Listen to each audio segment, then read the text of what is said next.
은 18장 20절에서 21절 말씀입니다. 사람은 입에서 나오는 열매로 말미암아 배부르게 되나니 곧 그의 입술에서 나는 것으로 말미암아 만족하게 되느니라. 죽고 사는 것이 혀의 힘에 달렸나니 혀를 쓰기 좋아하는 자는 혀의 열매를 먹으리라. 아멘. 자, 오늘 20절 말씀을 비유적으로 듣지 않기를 바랍니다. 입으로 한 말이 만족스러우면 밥을 먹어 배가 부른 것처럼 기쁨과 포만감을 얻게 된다는 뜻이 아니고요. 사람의 배를 채우게 하는 일에 있어서 입이 한 말보다 많은 공을 세우는 것이 없다는 겁니다. 지금 말씀에 집중하고 계시죠? 무슨 말씀인지 다 알아들으셨죠? 말을 해서 실제로 배를 채운다는 얘기입니다. 말을 해서 먹고 산다고요. 저도 여기 있잖아요. 그죠? 제가 먹고 사는데 제일 여러분 뭐가 큰 공을 세운다 생각하세요? 말입니다. 말로 먹고 삽니다. 사람은. 직장 가서도 손으로 다 하죠. 벙어리라면 여러분 쓰겠어요? 이제 실감이 나시죠? 아무리 좋은 생각을 갖고 있고 막 해도 설명을 해보라고 설명을 종이로 들이밀어도 사람이 종이로 낸 것을 이해하는 정도하고 말로 해서 알아먹고 설명을 듣고 이해하는 것은 완전히 다릅니다. 다시요. 사람의 배를 채우게 하는 일에 있어서 말보다 많은 공을 세우는 것이 없습니다. 입에 말이 열매를 맺고 그것을 따먹고 사람을 배부르게 합니다. 어떤 것이 내는 열매보다 많은 열매를 맺는 것 입입니다. 입. 무엇보다 좋은 것으로 배우를 채우게 될 때는 입술의 열매가 좋을 때입니다. 내가 어디 가서 대접을 잘 받을 때 보면 그 전에 반드시 말 잘한 일이 있어요. 그 말이 나를 아주 기쁘게 했던 적이 있으면 내가 나에게 기쁨을 줬던 그 말한 사람에게 잘해주고 싶은 생각이 생겨요. 그죠? 갈렙과 여호수아가 가나안의 적과 꿀, 포도와 무화과를 맛보게 된 것은 그들의 말이 달랐기 때문입니다. 나머지 사람들이 그 좋은 것을 눈앞에 두고도 입도 내보지 못한 것은 말이 틀려먹었기 때문입니다. 민수기 14장 26절에 30절에 여호와께서 모세 아론에게 말씀하여 이르시되 나를 원망하는 이 악한 회중에게 원망하는 말을 했죠. 내가 어느 때까지 참으랴? 이스라엘 자손이 나를 향하여 원망하는 바 그 원망하는 말을 내가 들었노라. 다 들었답니다. 이 말씀을 어릴 때부터 생각하며 신앙생활하는 것은 아주 중요합니다. 그들에게 이르기를 여호와의 말씀에 내 삶을 두고 맹세하노라. 하나님이 자기 자신을 두고 맹세합니다. 자, 이제부터 맹세의 내용입니다. 너희 말이 내 귀에 들린 대로 내가 너희에게 행하리니 너희 시체가 이 광야에 엎드러질 것이라. 너희 중에서 20세 이상으로서 계수된 자 곧 나를 원망한 자 전부가 하나님은 다 알아요.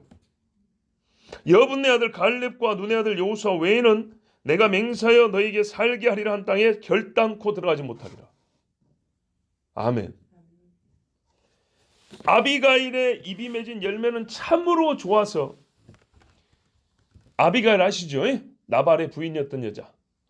나발의 상이 아닌 다윗의 상에서 배를 채우게 되었습니다.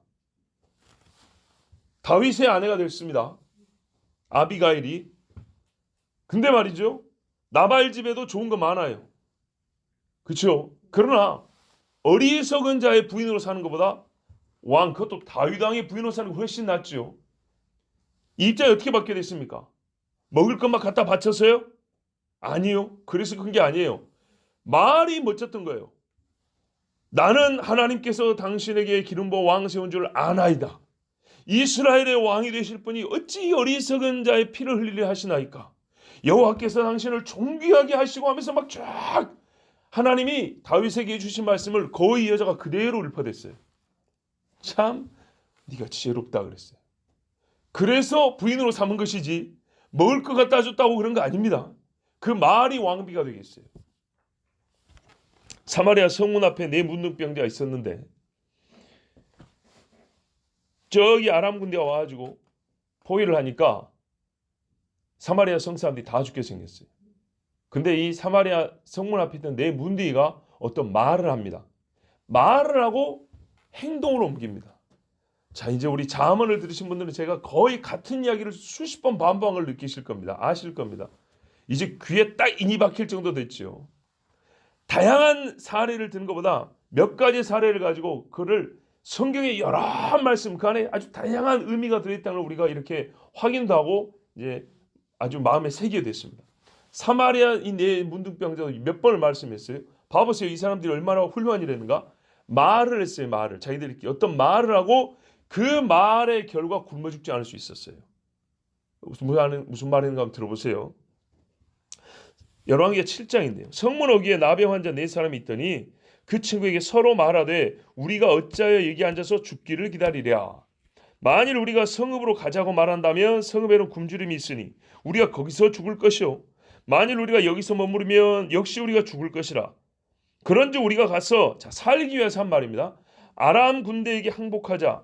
그들이 우리를 살려두면 살 것이요 우리를 죽이면 죽을 것이라 하고 아람 진으로 가려 하여 해질 무렵에 일어나 아람 진영 끝에 이르러서 본즉 그곳에 한 사람도 없으니 이는 주께서 아람 군대로 병거 소리와 말 소리와 큰 군대의 소리를 듣게 하셨으므로 아람 사람이 서로 말하기를 이스라엘 왕이 우리를 치려하여 헷 사람의 왕들과 애굽 왕들에게 값을 주고 그들을 우리에게 오게 하였다 하고 해질 무렵에 일어나서 도망하되 그 장막과 말과 나귀를 버리고 진영을 그대로 두고 목숨을 위하여 도망하였습니다. 자, 이런 일이 있었는데 아무도 몰랐지요. 근데 이 나병 환자 4명이 와서 보니까 아무도 없는 거예요. 그 나병 환자들이 보세요. 진영 끝에 이르자 한 장막에 들어가서 먹고 마시고 군인들이 물자를 그대로 두고 가놓으니까 먹고 마실 게 많은 거예요. 자, 생각해보세요. 군인들은요. 몇 달을 싸울 군량미를 준비해 갖고 옵니다. 그러니까 군사가 10,000명이면 10,000명이 최소 석 달 먹을 것을 한꺼번에 갖고 와요. 얼마나 양이 많겠어요. 근데 10,000명만 온 게 아니었거든요. 군인이. 거기서 은과 금과 의복을 가지고 가서 감추고 다시 와서 다른 장막에 들어가 거기서도 가지고 가서 감추니라. 그러니까는 우리식으로 말하면 갑자기 이 사람들이 떼부자가 돼버렸어요. 그 다음에 한 말이 중요합니다. 우리가 우리끼리만 먹고 살 것이냐. 만일 우리만 이렇게 먹고 배부르고 끝나면 여호와께서 우리에게 벌을 내리시리라. 저 사마리아에는 굶주린 사람이 얼마나 많은가. 가서 말하자. 그래 말해서 사마리아 사람들이 설마 그랬어야 저가 함정 아닌가. 그래서 말 몇 필 남은 걸 가지고 군인들을 정찰을 보냈더니 실제로 아람 군대 가버린 거예요. 그래 와가지고 물자를 다 실어다가 먹고 마시고 파니 물가가 요즘 말하면 1,000,000원에 밀가루 한 푸다 했던 게 이제 5,000원의 밀가루 한 푸대로 확 떨어진 거예요. 그래서 먹고 살게 된 거예요. 자, 근데요. 이 좋은 음식들, 이 좋고 많은 먹을 것들을 두고도 못 먹고 죽은 불쌍한 사람이 있으니 그 사람이 누구냐? 왕의 관료 중에 한 사람인데 죄송합니다. 오늘만 이해하세요. 이 주둥이를 잘못 놀려갖고 죽은 사람이 있어요. 보세요. 똑같이 열왕기하 7장 1절 2절에 엘리사가 이르되 여호와의 말씀을 들을지어다 여호와께서 이르시되 내일 이맘때에 사마리아 성문에서 고운 밀가루 한 쌀을 한 세겔로 매매하고 자 아까 예를 든 겁니다. 이렇게 확 떨어진다는 거예요. 보리 2쌀을 한 세겔로 매매하리라 하셨느니라. 그때 왕이 그의 손에 의지하는 자 곧 한 장관이 하나님의 사람에게 대답하여 이르되 선지자가 말하니까 아멘 할 것이지 여호와께서 하늘에 창을 내신들 어찌 이런 일이 있으려 하더라. 참 그래 사람 배우지 못한다는 거예요. 모세 때도 뭐라 그랬어요. 고기를 먹고 싶다니까 주님 여기 있는 걸 다 잡은 이거 먹겠습니까? 여호와의 손이 짧아졌느냐? 내일 이맘때에 너희 고기 먹을 것이다. 그런데요. 불평을 했기 때문에 고기를 딱 씹고 삼키기 전에 이 사이에 있을 때 많이 죽어버렸어요. 말을 잘못하니까 고기를 입에 놓고도 삼키지 못하고 죽는 거예요. 보세요. 뭐래요? 사람은 자기 입술의 열매로 배부르느니라. 한 장관이 여호와께서 하늘에 창을 내신들 어찌 이런 일이 있으려 하더라. 엘리사가 이르되 네가 네 눈으로 보리라. 그러나 그것을 먹지는 못하리라 하니라. 자, 그래서 이 내 문둥병자가 이제 말해주고 왔어요. 사람 가서 보니까 먹을 게 너무 많은 거예요. 가져와서 막 먹는데 이 장관이 눈에 띈 거예요. 사마리아 성사람들이 어떻게 했을까요? 보십시오. 왕이 그의 손에 의지하였던 그의 장관을 세워 성문을 지켜야 했더니 그러니까 군인들을 데리고 있지 않겠어요? 백성이 성문에서 그를 밟음에 하나님의 사람의 말대로 죽었으니 곧 왕이 내려왔을 때에 그가 말한 대로라. 하나님의 사람이 왕에게 말한 바와 같으니 이르기를 내일 이맘때 사마리아 성문에서 보리 2쌀 한 세겔을 매매하고 고운 밀가루 한 쌀 한 세겔을 매매하리라 한즉 그때 이 장관이 하나님의 사람에게 대답하여 이르되 여호와께서 하늘에 창을 내신들 어찌 이 일이 있으랴 하며 대답하기를 네가 내 눈으로 보리라 그러나 그것을 먹지는 못하리라 하였더니 그의 장관에게 그대로 이루어졌으니 곧 백성이 성문에서 그를 밟으며 죽었더라. 백성이 그걸 다 알고 있었던 거예요. 그래서요 일부러서 죽인 거예요. 일부러 그 사람만 뭐 막 몰려다니다 보니까는 누가 쓰러졌는데 모르고 밟아서 죽인 게 아니고 이 사람 한 사람 죽었어요. 장관이고 밑에 군인들도 데리고 있는데 보고 화가 나가지고 성 사람들이 밟아 죽여버린 거예요. 자 보다시피 여러분 혀가 가진 힘 그 자체로서 자신을 죽이게 되는 경우도 있어요. 생명을 얻게 하는 경우도 있고 배부르게 하는 일도 있지만은 이 말을 하면서 죽는 경우도 있어요. 21절 말씀입니다. 우리 같이 한번 읽어보죠. 시작. 죽고 사는 것이 혀의 힘에 달렸나니 혀를 쓰기 좋아하는 자는 혀의 열매를 먹으리라. 아멘. 옛날 번역이 더 좋습니다. 혀의 권세라는 말이 훨씬 더 좋은데요. 약하죠 여러분. 힘보다는 권세가 세죠. 실제로 혀는 세요. 오죽에 쓰면 부정적인 의미지만 지옥불이라고 그랬어요. 그 태우는 것이 얼마나 맹렬한지. 자 보세요. 삽비라가요. 자기 말 입에서 거짓말이 나오는 순간 영혼이 떠나버렸어요. 베드로가 그랬죠. 예, 다하냐 그랬어요. 예 다합니다 하는 순간 즉시로 영혼이 떠나니라 그랬어요. 바디메오는 평생의 마음에 원하는 바를 예수님이 물었을 때 그 말로 대답했어요. 주여 보기를 원하나이다. 다윗의 자손 예수야 나를 불쌍히 여기소서. 말 때문에 살았어요. 에스더는 지혜와 사랑을 혀에 옮겨 담음으로 자기 백성을 구할 수 있었어요. 모르드게가 얼마나 바른 말했습니까? 네가 이때 잠잠하면 이 백성은 다른 데로 말미암아 구원을 받을 자도 너는 너와 네 아비 집이 다 죽으리라 그랬어요. 모르드게도 참 말 잘했죠. 그 말 그대로 에스더는 잠잠하지 않고 말을 했어요. 예수님의 혀에서 나온 말씀들을 예수님이 전부 다 뭐라 했습니까? 생명이요 그랬어요. 내 말은 영이요 생명이니 그랬어요. 판사가 사형하면 죽음에 던져지고 무죄 또는 석방하면 집으로 돌아갑니다. 조준 발사하면 화포가 발사됩니다. 사람이 떼거지로 죽게 됩니다. 예수께서 나사로야 나오라야 나오라 하면 죽은 지 나흘 된 사람도 무덤에서 걸어 나옵니다. 여호와께서 이와 같이 혀의 권세를 우리에게 주셨으니 일찍이 선지자 에스겔은 사람으로서 뭐랄까요? 가장 큰 혀의 권세를 발했던 적이 있는 사람입니다. 또 내게 이르시되 인자야 너는 생기를 향하여 대언하라. 생기에게 대언하여 이르기를 주 여호와께서 이같이 말씀하시기를 생기야 사방에서부터 와서 이 죽음을 당한 자에게 불어서 살아나게 하라 하셨다 하라. 이에 내가 그 명령대로 대언하였더니 에스겔이 대언하였더니 생기가 그들에게 들어가며 그들이 곧 일어나서 살아나서 서는데 극히 큰 군대더라. 아멘. 사람을 하여 직접 영을 그 속에 집어넣어 살게 하는 말을 한 그 유일한 사람이죠. 엘리사와 엘리야가 한 사람씩은 살렸지만 에스겔만한 이런 일은 없었습니다. 예수님께서 말씀하셨어요. 마태복음 10장 32절 33절에 누구든지 사람 앞에서 나를 시인하면 나도 하늘에 계신 내 아버지 앞에서 그를 시인할 것이요 누구든지 사람 앞에서 나를 부인하면 나도 하늘에 계신 내 아버지 앞에서 그를 부인하리라. 시인과 부인은 말로 합니다. 마가복음 8장 38절에도 누구든지 이 음란하고 죄 많은 세대에서 나와 내 말을 부끄러워하면 예수님과 예수님의 행위를 연결하지 않고 있으면 가장 바로 딱 한 몸으로 그게 나와 내 말이라고 했습니다. 예수님과 예수님의 말을 부끄러워하면 인자도 아버지의 영광으로 거룩한 천사들과 함께 올 때 그 사람을 부끄러워하리라. 바울은요 믿음의 연단을 잘 견디고 있는 로마교회 성도들에게 편지했어요. 믿음이 있는 자들인데 이렇게 가르쳤어요. 네가 만일 내 입으로 예수를 주로 시인하며 또 하나님께서 그를 죽은 자 가운데서 살리신 것을 내 마음에 믿으면 구원을 받으리라. 사람이 마음으로 믿어 의에 이르고 입으로 시인하여 구원에 이르느니라. 아멘. 불신자에게만 이 말을 하는 게 아닙니다. 끝까지 신자에게도 입으로 시인하는 것을 계속하라고 하셨습니다. 오늘 21절 말씀을 예수님의 말씀으로 그대로 옮겨 적으면 이 말씀입니다. 마태복음 12장 37절에 내 말로 의롭다함을 받고 내 말로 정죄함을 받으리라. 살고 죽는 것이 혀의 권세에 달렸나니. 사람이 가진 힘 중에서 가장 강한 힘은 혀에 있습니다. 혀에서 가장 강한 힘이 나오면서 동시에 혀는 그렇게 강한 것이기 때문에 제어하기가 어렵습니다. 강하니까요. 약한 건 제어가 쉽잖아요. 얼마나 제어하기 어렵냐? 자신이 제어가 안 됩니다. 내 입인데 내가 제어가 안 됩니다. 그렇지 않습니까? 이거 쉽게 이거 안 되잖아요. 이거는 녹음으로 보이는 게 아니라서. 자, 보세요. 혀에 관한 정보와 지식은요, 혀를 제어하는데 아무 쓸모가 없습니다. 혀는 이렇단다. 입의 권세는 이렇단다.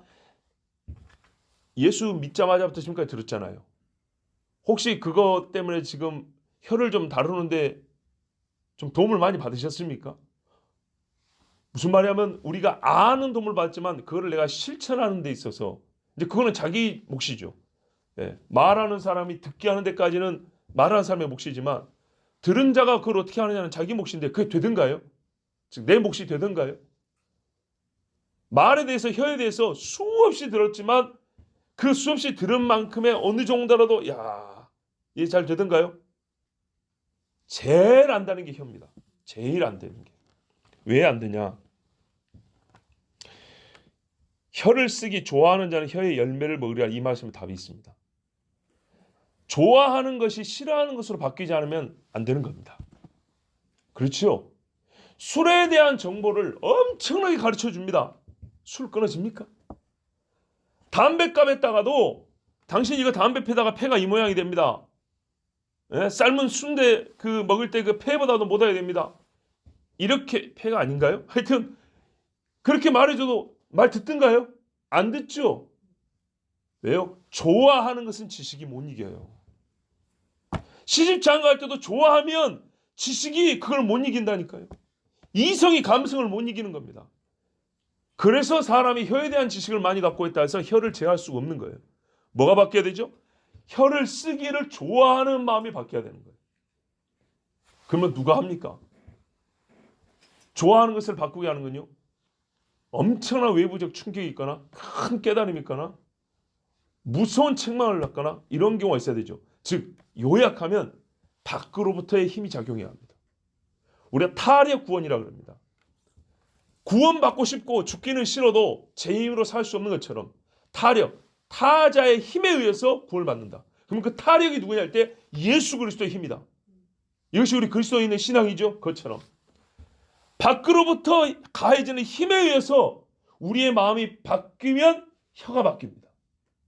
즉 믿음이 생기면 혀가 바뀌고요. 믿음이 좋아지면 혀를 쓰고자 하는 마음도 바뀌고요. 믿음이 깨끗해지면 입술의 열매도 깨끗하고 좋은 게 나옵니다. 좋아하는 것은 지식으로 감당할 수 있는 것이 아니라 속 사람이 바뀔 때에 좋아하는 대상이나 행위나 일이 달라지기 때문에. 그렇죠? 속 사람이 바뀌면 이제 술 마시기가 싫다. 담배 냄새도 싫다. 음행은 더러워서 가까이 싫다. 이렇게 마음이 바뀌니까 안 하게 되는 것처럼 혀를 쓰기 좋아하는 자가 좋아하지 않는 자가 되려면 나보다 강한 이곳 성령님의 도움을 받아야 합니다.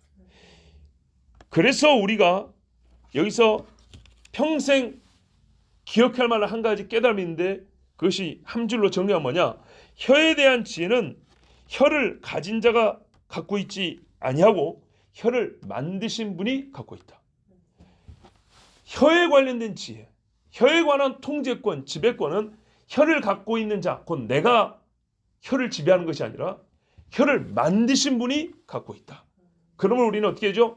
혀를 만드신 분에게 의존해야 되는 거예요. 말을 못할 때도 만드신 분에게 의지해서 말할 줄 아는 능력을 받아야 되는 거예요. 그래서 내가 구별의 능력을 주리라 모세에게 말씀했잖아요. 마찬가지로 말이 너무 많거나 잘못된 말을 할 때는 하나님 도와주세요 해야 이게 정리가 되고 절제가 되는 겁니다. 그러면 우리 혀를 쓰기 좋아한다는 말에 대해 좀 생각해 볼 필요가 있겠습니다. 이 말이 곧장 악한 말을 좋아하고 입만 열면 죄를 진다는 것을 의미하는 건 아닙니다. 어떤 사람은요, 살리는 일에 혀 쓰기를 좋아하는 사람이 있어요. 그래서 이 사람은 살리는 데만 말하고 다른 때는 말을 잘 안 해요. 그런 훌륭한 사람도 있어요. 사도들을 봐보세요. 다른 일은 별로 말 안 해요. 그런데 사도 바울도 보세요. 말이 얼마나 많은가. 하고 싶어서 한 거예요. 하고 싶어서. 근데 사도 바울이 언제 그 말을 하고 싶어 하죠? 복음을 반대하는 사람이나 대적하는 사람들 앞에서. 거기서 말하고 싶어서 안달이 사람이 사도 바울이에요. 편지도 글로 된 말이잖아요. 뭐 할 말이 이렇게 많은가? 말을 많이 썼죠. 근데 뭐 때문에 했어요? 자기 일을 위해서 한 말이 아니라 진짜 교회를 위해서 한 말이 됐어요. 자, 이런 경우도 있기 때문에 혀를 쓰기 좋아한다는 말이 100%다 부정이라고 볼 수는 없지만 맥락적으로 볼 때는, 그리고 성경 전체에서 말이 많고 말하기를 좋아한다는 것은 대부분 사람이 어떻게 보세요. 본성이 안 바뀌면은 입이 안 바뀐다 그랬죠. 그래서 대부분은 바뀌지 않은 본성을 갖고 있기 때문에 성경에서 말에 관한 말씀들은 주로 바뀌지 않은 본성을 가진 자가 많은 말을 하는 경우를 상정하고 하는 말씀이 많기 때문에 이 본문도 혀를 쓰기 좋아하는 자는 혀의 열매를 먹는다는 말은 긍정적인 상황을 지금 말씀한 게 아니라 부정적인 상황을 말씀한 거예요. 많은 말하면 성경 우리 신약에도 뭐라 그래요? 말이 많으면 허물이 많아지나니 이렇게 돼 있어요. 이게 보통의 사람입니다. 그런데도 불구하고 허물이 많아진다는 지식을 갖고도 이거를 멈추지 않는 거예요. 좋아하기 때문이에요. 말하기를 좋아하기 때문에. 그러면 이 자체가 별로 그렇게 바람직하지 않죠. 보세요. 결과가 좋지 않은 줄 알고도 하고 싶어서 한다. 그죠? 술 취하면은 여러분 인사불성이 필름 끈 게 아니고요. 마귀가 그 사람을 파고드는 기회를 주는 겁니다. 그런 줄 알면서도 좋아해서 나는 먹을란다. 이거 똑같은 거예요. 그렇기 때문에 혀를 쓰기 좋아하는 자는 그의 열매를 먹는다는 말씀은 일단 1차적으로 어떤 사람을 두하는 말이냐면 말하기를 좋아해서 그 말을 할 때마다 많은 허물을 만들어내는 사람, 여러 사람들에게 좋지 않은 열매를 맺는 사람에 대하여 주신 말씀입니다. 그러므로 어쩌라고요? 쓰기를 좋아하지 말라. 근데 내 힘으로 안 되니까 어떻게 하라고요? 하나님께 구하라 이 말입니다. 혀를 쓰기 좋아한다는 말은요, 여러분 이런 경우도 있습니다. 세상에서요, 많이 하면 단련이 되고 연단이 됩니다. 그죠? 그러면은 안전하고 능숙하고 좋은 일에 그 기술을 쓰게 됩니다. 근데 혀라는 거는 조금 다릅니다. 많이 쓴다고 해서 입이 정돈되고 고급스러워지고 말할까요? 질서가 잘 잡히는 게 아닙니다. 희한하게 말은 많이 할수록 하면 할수록 더 더러워지고 조잡해지고 무질서해지고 거칠어집니다. 희한하죠? 우리가 부엌칼을 처음 잡을 때 이거 손 좀 베고 미끄러지고 어렵거든요. 근데 한 20년 하다 보면 어떤 거는 이러면서도 해요. 안 보고도 칼질 해요. 근데요, 말은요 꼭 그렇잖아요. 지식이 많아서 용어는 고급스럽게 쓸 수 있어요. 문장은 수준 있게 구사할 수 있어요. 그러나 말 끝이요, 정갈꼬리처럼 뾰족한 거는요 갈수록 더 날카로워지는 수가 있어요. 사포 있죠, 빼빠라 그러죠. 그가 아주 고운 게 있고 거친 거 있죠. 거친 것처럼 말하기를 좋아하면 이 거친 것이 더 심해져요. 왜? 그 말이 허물이잖아요. 허물이 쌓이고 허물이 쌓이고 허물이 쌓일 때 그 허물이 여기서부터 나왔기 때문에 허물이 돌아가는 것도 여기에 여기. 입에서 나온 말에서 허물이 나오면 그 허물이 주인을 찾아가는데 입으로 돌아가요. 그래서 말이 거칠어요. 조심해야죠. 그러므로 진짜 이거는 사람 힘으로 안 돼요. 그래서 기도해야 되는 거예요. 세상에 아름다운 말, 인간이 한 아름다운 말을 가장 많이 하는 사람이 누구냐? 할 수 있는, 사람이 할 수 있는 가장 아름다운 말을 가장 많이 하는 사람이 누구냐면 다윗입니다. 옳은 말 자체가 아름답지만 그러면 기록상 바울이 제일 많다고 할 수 있겠죠. 예수님 다음으로 바울이 많다고 할 수 있겠는데 옳은 말이 아름답지만 그 문장력 자체가 아름다움. 옳으면서도 말이 진짜 말씨가 참 아름다우면 보통 시잖아요. 그러면 다윗이 1등이죠. 1등. 노래하는 자 다윗이 1등. 그렇게 옳고 아름다운 말, 예언을 담아서 성령의 감동을 받아 노래하는 말을 세상에서 가장 많이 한 사람이라 할지라도 그도 하나님께 뭐라고 기도했냐? 내 입에 재갈을 물려주세요. 그렇게 기도했어요. 다윗의 기도를 두 군데 한번 읽어드리겠습니다. 시편 141편 2절 3절에 나의 기도가 주의 앞에 분향함과 같이 되며 나의 손드는 것이 저녁제사 같이 되게 하소서. 여호와여 내 입에 파수꾼을 세우시고 내 입술의 문을 지키소서. 내용과 어조와 어투까지 다 포함한 겁니다. 뭐 왜 이렇게 기도를 했냐? 들어보십시오. 내 마음이 악한 일에 기울어 죄악을 행하는 자들과 함께 악을 행하지 말게 하시며 그들의 진수성찬을 먹지 말게 하소서.